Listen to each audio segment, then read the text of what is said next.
Thank you, Kendall. As you can see, exciting things ahead. And we need to go to the now moment. And I know that it's very easy to move away from the flow, especially when things takes a little bit longer. And we have the next speaker, and what I would like to do is just ask you to take a deep breath. And feel how you reconnect again with the energy field that we have already created. Feel again your heart.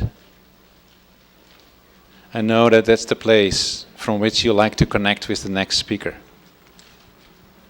And as you already have heard, Raymond Tarpy is somebody who has a lot of knowledge about what we call ancient times. He is an historian.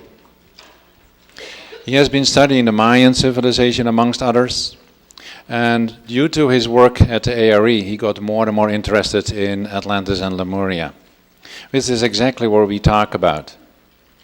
If we really look into the energies, I talked about grids just before lunch. There are grids that are connected with Atlantis, there are grids that are connected with Lemuria.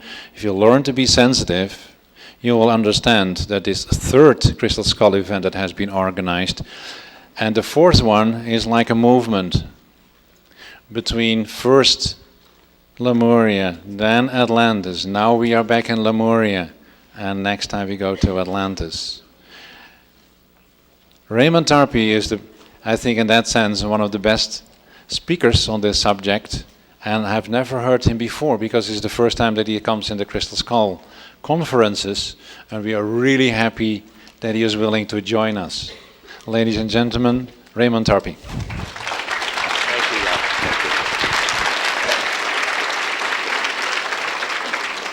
Thank you very much, everyone. Now that I've had enough time to get good and nervous, let's get talking and break it up a little bit. As you see the title, Edgar Casey, The Crystal Skulls of the Maya and Atlantis, and the 2012 Time of Awakening. My studies began in China. I am a Chinese historian. I studied ancient China. I majored in Tang dynastic history. And then I went to Japan and studied Japanese. I speak those languages. And then when I came to study the Maya, something else happened. I found things in Mayan civilizations that I could not explain. And so this is the story of my path, and this is the story of how I sort of backed into the crystal skulls. Like many of the caretakers did, to sort of, you back into the skull, and skull says, here I am. And it's like our inner self saying to us, here I am. So let's go to the next slide. It's all about these lands that you see there. In the center is the Gulf of Mexico there. And you have the Olmec lands. Let's see if this is still working. Yep. Right in this area is the key area. So far, remember when we're talking about the Mayan lands, we're talking about history, it is all theory.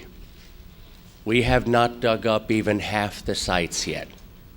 We are only excavating on 25% of the Earth's surface.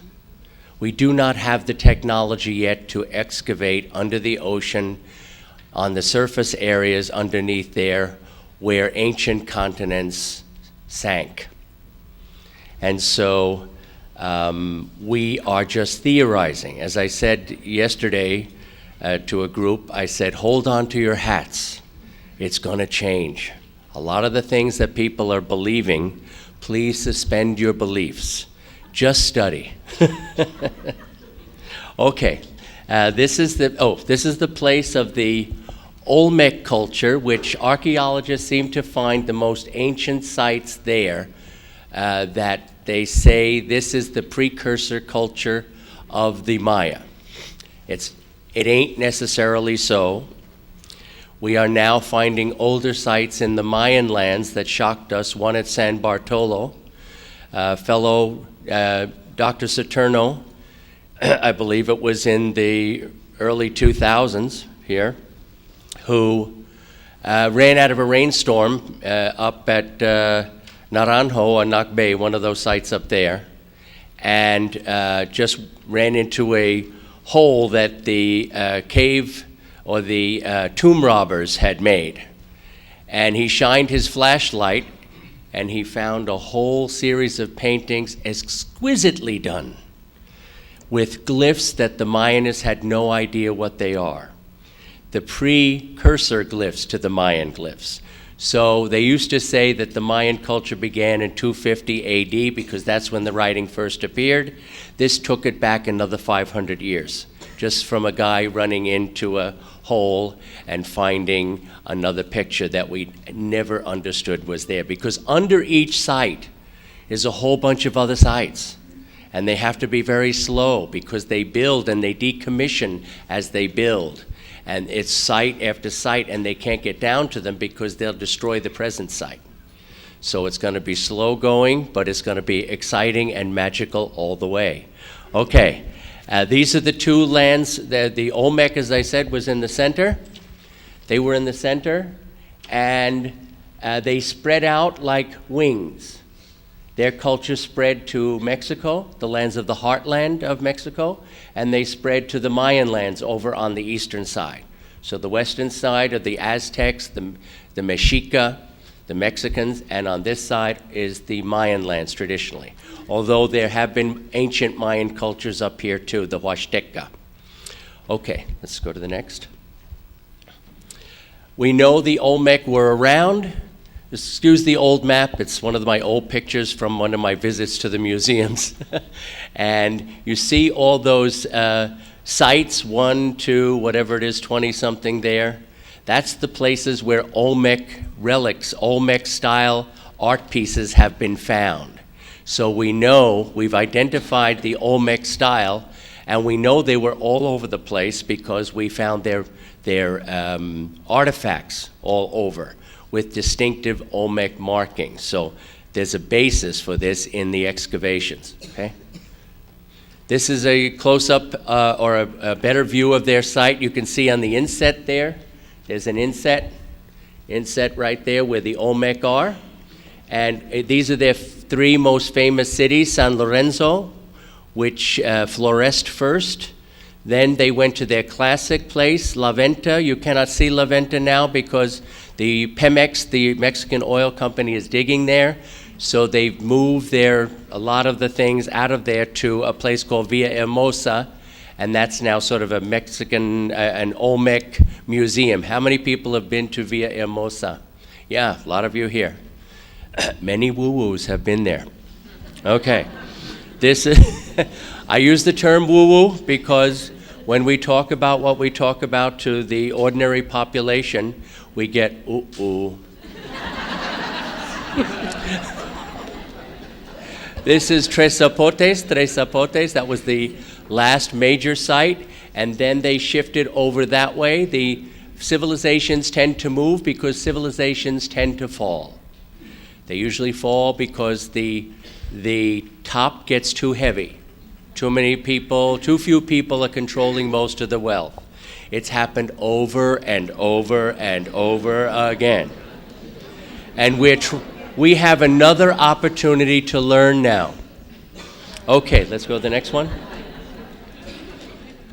After studying China for many years, I began to study Mayan culture because I was teaching some youngsters from Mexico, and I was surprised they didn't know much about Mayan culture or Aztecan culture because it wasn't on the syllabus in the schools.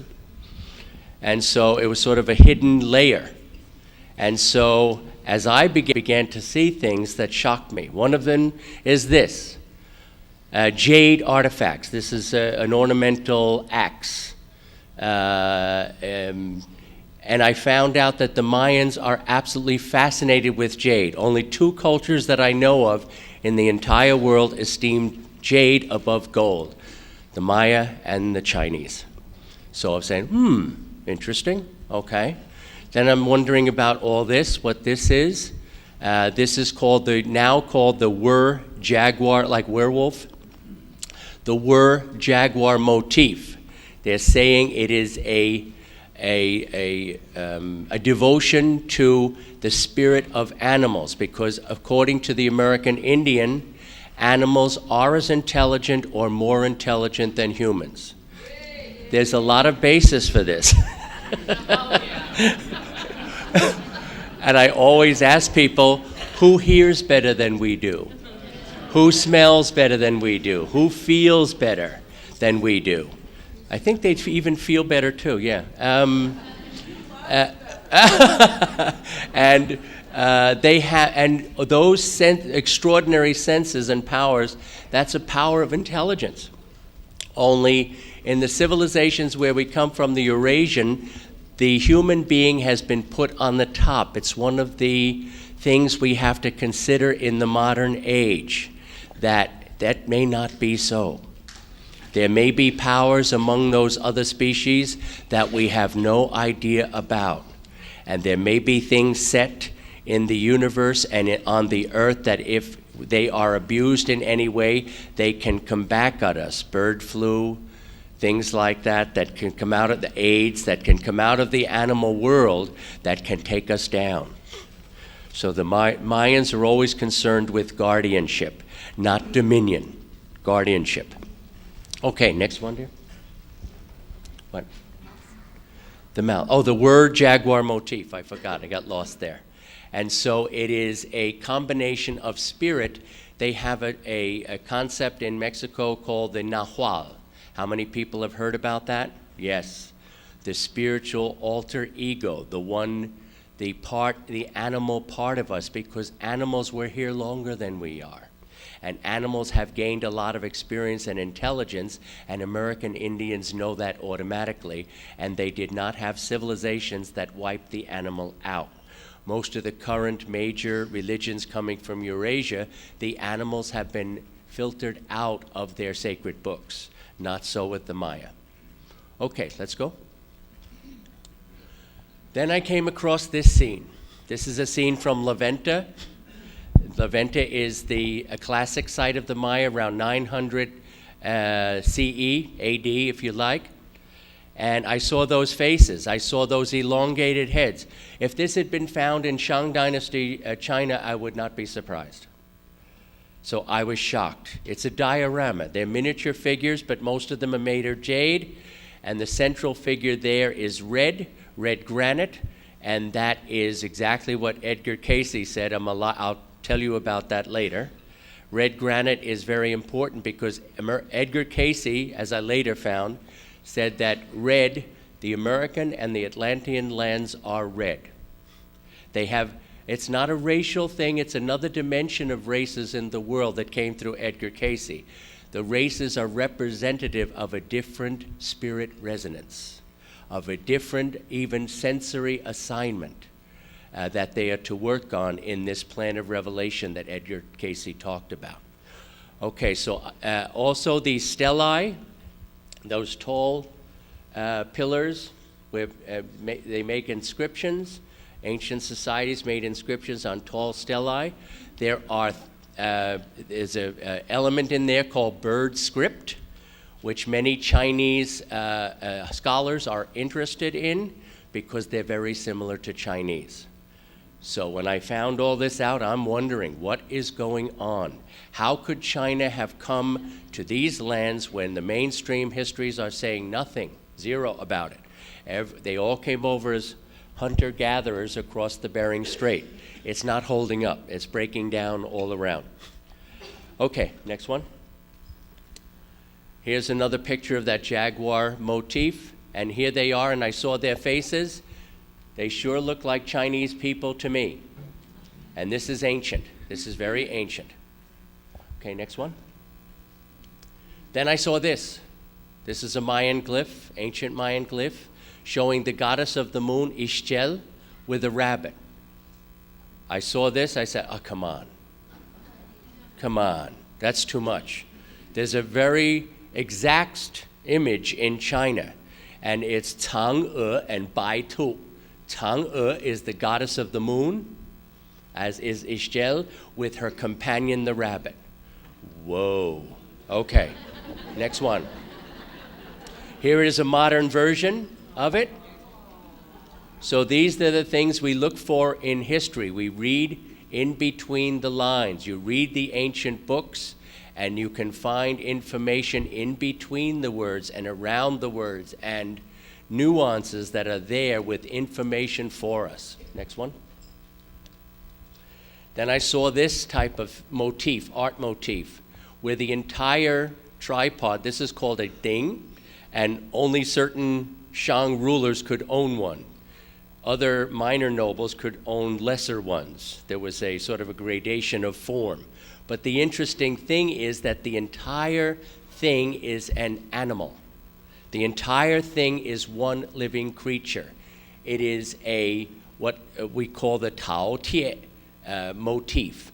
And this one here, where the animal from the snake emerges the face of a human, the relationship between animals. Here you have a snake swallowing a human being, because the snake represents the incarnate world. As the Mayans say, you and all your memories will go through the white-boned snake when you die. You'll be picked clean of everything. If your spirit life has not got deep enough into your bone, all the murals on every tomb will be of no help to you at all. The Mayans are really very, how would I say, stark and awesome. It's an awesome and a stark spirituality. So welcome in. So this is the idea of the human being being swallowed by the incarnate world, the animal representing all the diversity of the incarnate. And so every one thing becomes one single animal with many different heads of one animal. Okay, next one. Here it is again, and there's the words Tao Tie in Chinese.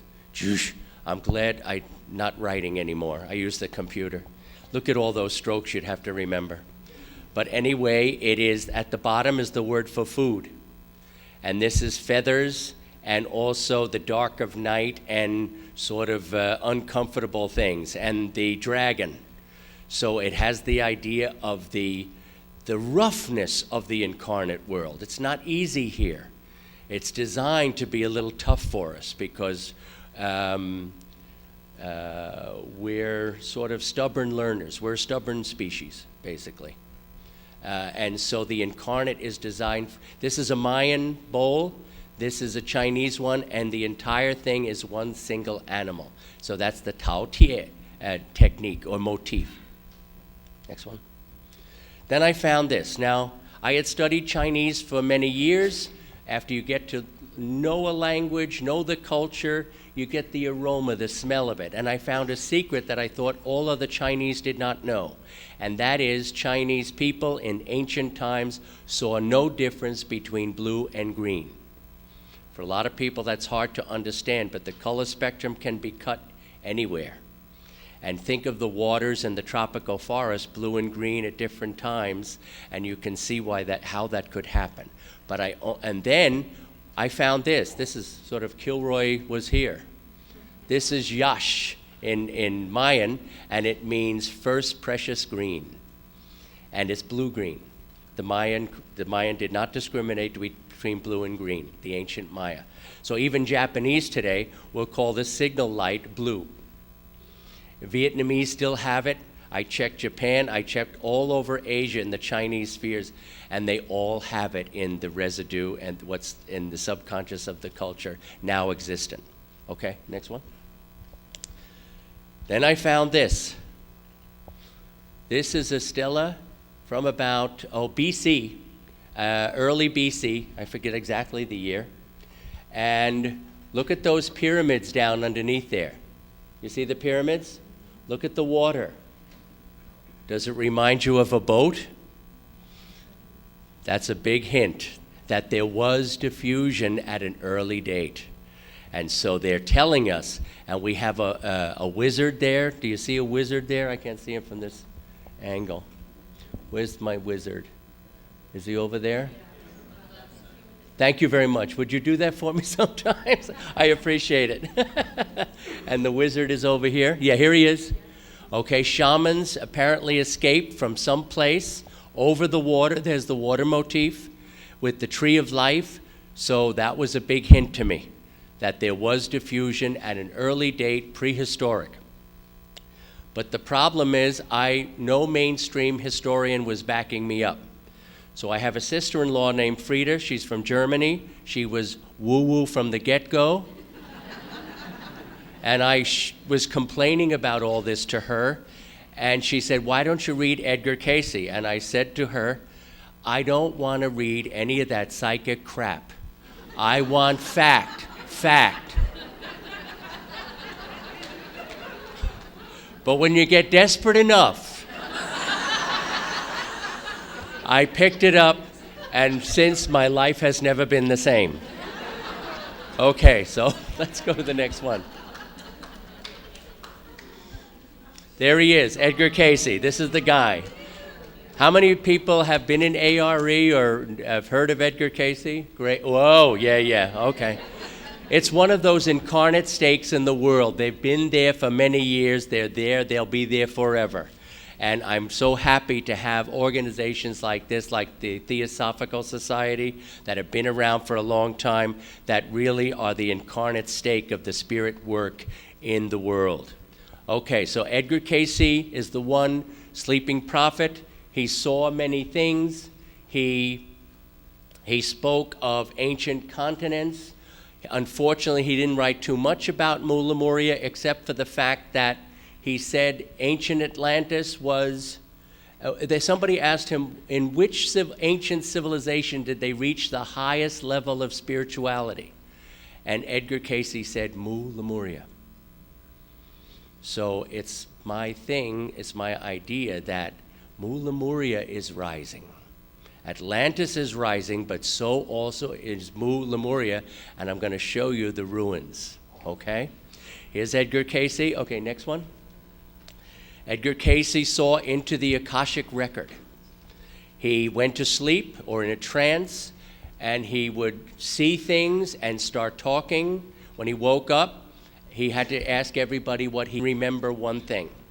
But it was very difficult for him to interpret this information. It's not written, it's sort of a telepathic type of a thing, and he struggled with the words, and at the end of most of his sentences, he'd be saying, see, because you couldn't possibly explain it in words, because the Akashic record is so complicated, and each individual human being is almost like a separate universe of experiences, and yet we're one. It's designed that way. Okay, next one. And his vision was the first incarnations took place in Mu Lemuria in the ocean of the Pacific that fell. The last destruction of Mu, Edgar Casey seems to indicate that it's around 25,000 BCE. And some of the islands in the Pacific are remnants of that. But we may not find a lot of artifacts on top of the mountains. We'd find them down under. Okay, next one. Here is an artist's conception of Lemuria. Some people, Churchwood wrote many books in the 30s about it, and this is one artist's conception. It was huge, and Edgar Casey made it real along with other people, including Churchwood. Next one. This is another artist's conception of the island and where it lay. We're not sure. It included Hawaii. And I think the concept of 13 is Mu Lemurian. When you saw the Mayans do their ceremony, the numbers were 13, the bows. Did you notice? 13, 13, 13. Yes. I think that's coming from Mu Lemuria, the most ancient influence of the incarnate in the Americas. Across the Pacific, probably similar, parallel with that picture we saw with the boat and the wizard coming across. Okay, next one. These are ruins now that we see off the last island of the Okinawan chain, Yonaguni. The Scientists have investigated it and said these are natural formations.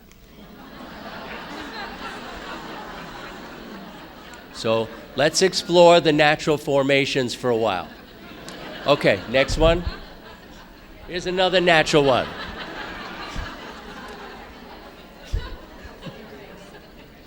Is there another one? Go ahead. Okay, here's Yonaguni. Tomorrow I can show you more. I have to get along. Tomorrow, anyway, Yonaguni Island, there it is. Where's that, the X right there? X marks the spot? That's where the ruins are. And they're still discovering, and they're massive. They're also off of Taiwan. It's huge. And so, but the press is not saying anything about it, nothing. I think if it was Atlantis, we'd get a little bit more news, but for a lot of Westerners, finding it in the East is going to be tough. Okay. Tough on the mind. Tough on the paradigm. Okay, next one. This is an artist's concept of Atlantis, which I love because it shows the crystal. Edgar Casey talked about Atlantis, and he talked about a great crystal, which he called the Tuaoi. It sounds like Hawaiian, doesn't it? It's a Lemurian. That's why I think we found it in the Samoan language. And for people of the followers of the crystal skull and knowers of the crystal skull, Edgar Casey said this about the sacred crystals of Lemuria and Atlantis. He said they were first used to communicate with the other dimensions. That's what he said. And later on, they can be used for energy source. Atlantal stone. Next picture. This central stone, which he called the Tuaoi stone, Atlantis used it to power their vehicles, he said. Only they tuned their instrument, they played with their technology. They were great gamers, the Atlanteans. They were the more aggressive and entrepreneurial group if you compare to Lemuria. Okay, next one. And here's my test. Can I find, oh, there it is. There are the Mayan lands. Here's Atlantis, here's Mu. That's why the Mayan civilization has layers. My skill, my education has taught me to look for culture underneath the culture that presently people have. They have a culture, they think it's this, it's really not. It consists of many layers underneath from the past. So my specialty is looking at what's underneath. When I go to Europe, I'm always looking for the Celt, okay, in the underlying places. When I'm in the Bahamas, I'm looking for Atlantis underneath. I'm looking in America for the original people here. I really appreciated when Hunbat's men said, Chumash Ki'in, Chumash Ki'in. The Chumash people were here. They have an incredible testimony. Incredible. And it's in ethnographies that are just ignored. And it's just, we have so much information about them. So they were people of the sun. Okay, and over here, Atlantis, and let's move along. And here's Churchwood's drawing of the connection between Mu through Peru, because that part, Lake Titicaca, remember? And all that was under the ocean, and there was the giant lake, and they could go through there. Okay, next one. And here is an artist's conception of what Plato and Edgar Casey said about Atlantis. There were rings and canals, and Edgar Casey said a very interesting thing. If anybody has information on this, let me know, you scientists out there who work for us so indefatigably. Water, when passed over stone, which a 20-foot level will purify. I don't know what stone he's talking about, but that's a method that they used in Atlantis, so it's interesting to explore that idea. Okay, next one. This is Bimini Road. Edgar Casey said signs of Atlantis will rise in 1968.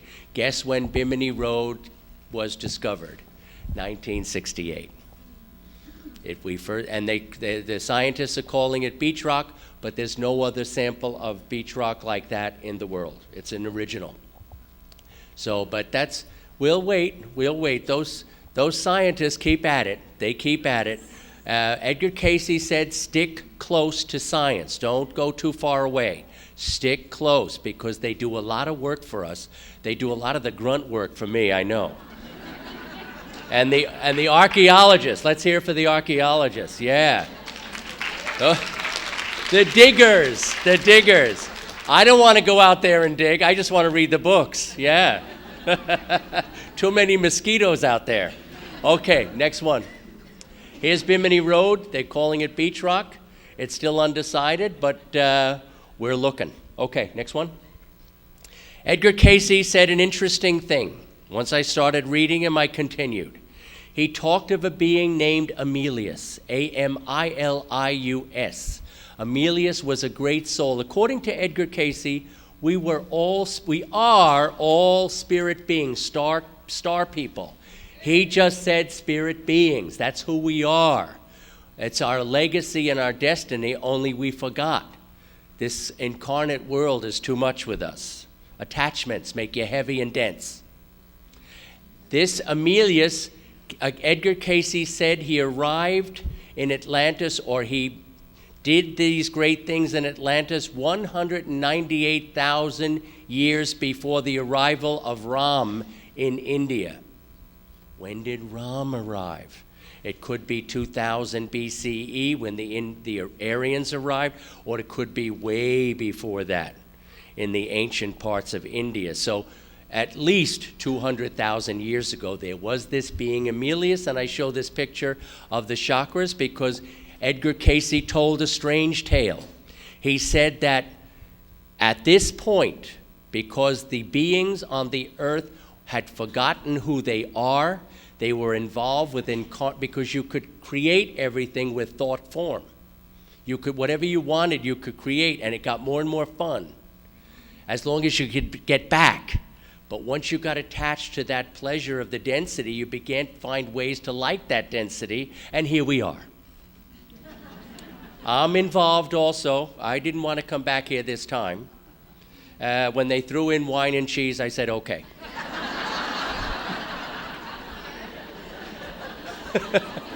Yeah. There are delights here. There are delights here. And the divine is very patient. And will always be patient. Is there an end to the mother's love for the child? That is the divine. That is the divine. Whatever we do, we're going to get another chance and another chance. The patience is endless. But we are pretty insidious. Edgar Casey said that Amilius divided himself into 5 Adam and Eves around the world. Now that was a shocker. This is what caused the path of my research. That explains it. There's not one Adam and Eve. The story doesn't belong to one place. It belongs to many different places. Drop the paradigm of the one place. And that, whoa, is like a revelation, getting chills when you find something out like that. And so I followed it, and I followed it to the red lands of the Maya. Well, let's go to the next one. Let's see what it says. I first went to Mullamuria because that's my area of expertise. I studied Chinese, I studied Japanese and those cultures, and I read the ancient book, the Kojiki Monogatari, the tale of the ancient things, one of the oldest books of Japan. Japan is based on it. And this is the Chinese word called chan, and chan means to incarnate, to produce. And the word life is right inside here, and this is to establish up on top. And there's the word life, to establish life, to incarnate, right there. Li and Sheng. I know 有几个中国人在啊？有没有吗？你还在吗？你了解了。Okay, you guys understand. Okay, and in ancient Japan, guess what it's called? It's called Mu, to incarnate. I found it. I was so excited. It's in what that story. I can't get into it too much, but I wrote a few articles for ARE in this book, which is on sale for the very cheap price of $7. So you can buy it over there later if you want to find out, because I'm going to elaborate more when I talk tomorrow. Okay, next one. Okay, Shang China, possibility by following the currents to get to the Pacific. Just like the Kon-Tiki, it's very possible to have done. The Chinese could have come quite naturally across the ocean to the Pacific side, the Mayan Pacific coast, okay? And here is the Japanese Adam and Eve, Izanagi and Izanami. I'm thrilled with their names. I'm thrilled because I found out that creation is really an invitation. A synonym for creation is invitation. It means we are invited to return and remember, but we don't want to take the invitation. What is it? Jesus once said, many are called, but everybody's invited to the banquet anyway. And I was raised Catholic, so I'm not, we didn't study the Bible directly. We heard it from second sources, so.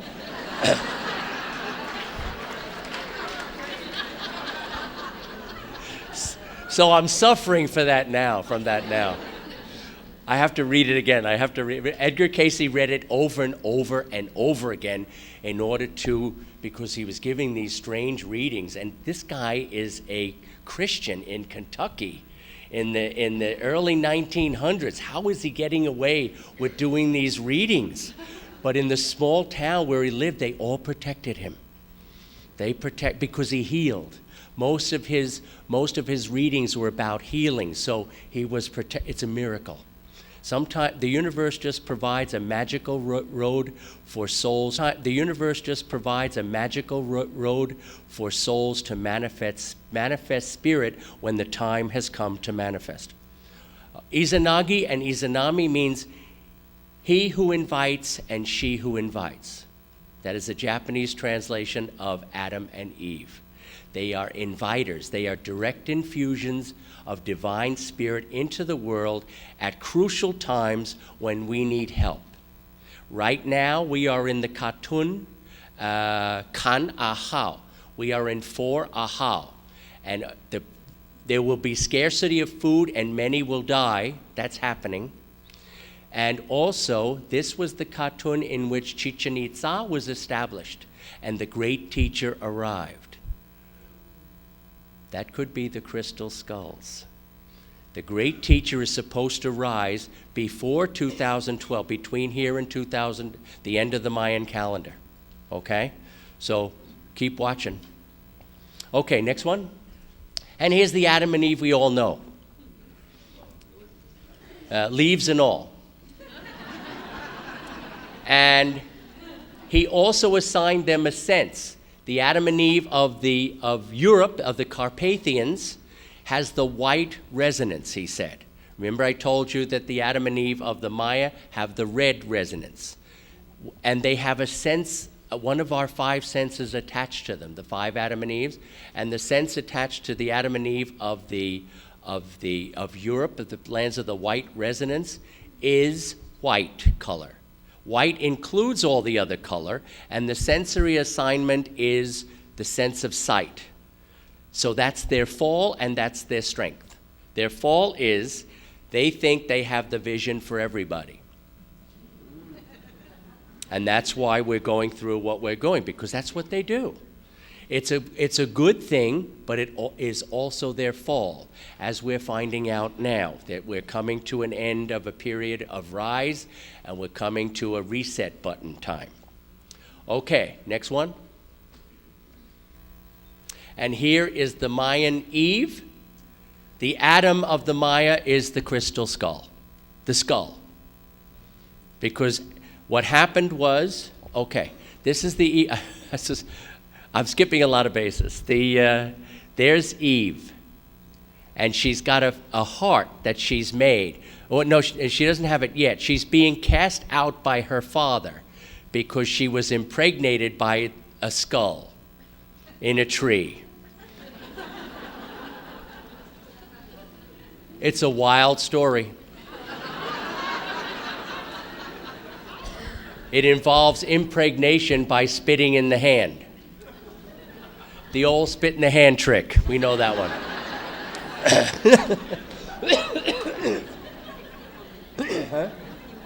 Oh my God.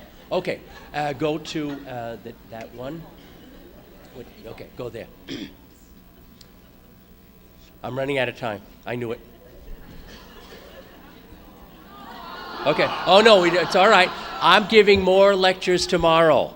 I usually do this. It takes me a whole day to give a full account, an entire day. I'm giving you a smidgen, a few sparks to get you going on these tracks because there's more to study. There's more to know. And the books have not been written. Here is the Popol Vuh as come down to us, the Mayan Bible. You see an original Dresden Codex page, how the Maya wrote. This is a translation when the Mayans learned to use the Roman letters and what it came down. It is an absolute miracle that it came down. It is the most incredible document that you will ever read. It is filled with wisdom, but for eyes that are wise and have studied other sources and can really understand what's in there. The first Europeans to really catch a glimpse of it were the French, a guy named Girard, who came in, a Swiss guy, a Swiss man who came from Switzerland. Swiss man came from Switzerland. Over-explaining, okay. But he saw it immediately. He said, the Western mind is not ready for this kind of information. And the Spanish knew it too. That's why they tried to burn it all. Because, first of all, the cities of the ancient Mexicans were bigger than the cities in Spain, and it wasn't mentioned in the Bible. So if it's not mentioned in the Bible, it's not of God. It must be of the other guy. Yeah. And so they tried to burn and erase it as it's an illness. It's a psychosis. Okay. Okay, next one. Here it is in inscriptions. This is the Mayan writing. It is extraordinary. Their number system is extraordinary. It just grabs all of the archaeologists that touch it. It grabs them because they can say all the numbers with using 3 numerals. We use 10. 1, 5, 0. That's it. And they were using 0 and place value long before anybody in a consistent fashion. The Greeks didn't have it, the Egyptians didn't have it, the Mayans had it. Yeah, it's amazing, amazing. It is one of the most astounding cultures I've ever come across. And they just capture you. Once you start, they just draw you in, like the crystal skull. Because they are the skull. The skull comes from there. Okay, next one. Here is the story, the creations. The first creation was the creation of the animals. I'm watching you, Yap. How am I doing? 3. Okay. They're the 4 creations of the animals. This is Mulamuria, the mud people. Okay. This is the wooden people, which I think is Atlantis. And the fall of Atlantis involves sensitivity, lack of sensitivity, because in the red resonance here, the assignment is feeling, the ability to feel. The Atlanteans could not feel for their animals. They wouldn't feed them properly. They enslaved people. There were 2 groups, according to Edgar Casey. The sons of Belial, I call them the SOBs for short, and the followers of the One. The followers of the One were the people who took down all the barriers between religions and had one name for the Creator, the followers of the One. And those people, after the fall of the Atlantis, scattered to the mound builders, to all the other places, and their tracks can be seen if we read the ancient documents carefully enough. Anyway, we are made out of corn now. The new one was being made out of corn. You all in America here are made of corn now. You're not made of wheat anymore. So when I give people Mayan calendar readings, I tell them about their other, I tell Americans what America is. Because America is much more than most people know. The American Indian has been waiting for hundreds of years for the West to come around to the wisdom that they have and the actual reason that they came here. They came here to learn, not to conquer. That was the idea, but they have a single idea, the vision thing. I think George Bush Sr. had the same problem. The vision thing. Okay, next one. And when in the ceremony, they talked about Hunahpu. There he is. Hunahpu has the dots on him. That symbolizes blood. Okay? And this is his twin boys. The Christ comes in the form of twin boys. Edgar Casey, by the way, the reason I continue reading, he said, how can any one culture claim that Christ only appeared to them? How can they be so arrogant? Christ will appear to all people. The Christ will appear to all peoples, and he will walk with people of every clime. That's how it is. We have to start getting together. We can't stay separate anymore. It's over. We don't have the luxury to play. Okay, so this is Hunahpu. This is a symbol of soul coming out of the nose. That's a Lemurian sign. Okay, next one. Oh, gotta go. Where's Job? Okay, that's it. One more picture. Just one. Yeah. Here it is to establish the fourth creation. The Hunahpu is there, the blowgunner. Okay, shooting down the bird of ego from the tree. His alter ego is, there's a jaguar paw hidden. This is American Indian spirituality is so complex and so funny. They really have a sense of humor. It's hidden to the ordinary eye. Do you see the jaguar paw there, paw? I'm talking like a New Yorker now, the paw, the jaguar paw. You see that? I've been in Oregon for 30 years, but you can take them out of Brooklyn, but not the Brooklyn out of them. There's the jaguar paw. He is the incarnate helper. It represents us, our spirit guide, and our incarnate helper, okay? And so it's very, very exquisite. And this is the jaguar doing a certain dance, and the magic, how we can create magic if we do it with a certain resonance in a certain dance. Okay, I think I'm gonna have to stop here. It would take too long to give you the full account. It's too long. And so I just want to whet your appetite. Yeah. That's all. Thank you very much. Workshop tomorrow. Yeah. So, please, you can come to the table and sign up for the workshops tomorrow to hear episode 2 and 3, okay? Thanks, y'all.